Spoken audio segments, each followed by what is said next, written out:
আসসালামু আলাইকুম। আলহামদুলিল্লাহ, আজকে আবারও ইউরোপিয়ান হোয়াইট জায়ান্ট ক্রোটোনিক্স পাখির বীজ ডিমটা ইনকিউবেটরে বসিয়ে দিব। তো আমি আমার খামারের পাখিগুলা থেকে এই যে ডিমটা সংগ্রহ করলাম, ডিমটা কালেক্ট করলাম, এখনই নিয়ে যাব ইনশাল্লাহ।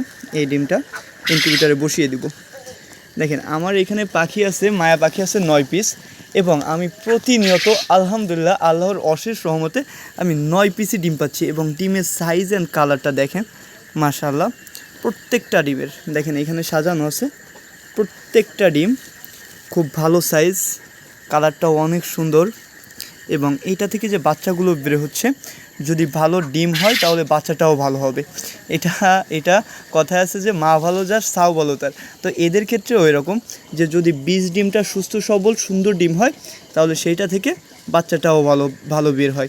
এবং আমি চেষ্টা করি এখানে খুব দেখা যাচ্ছে আমার এখানে ডিম আছে 46 দিন, মানে আমি 6 দিন, সর্বোচ্চ 6 দিনের ডিমটা নিয়ে আমি ইনকিউবেটরে বসায় দিই।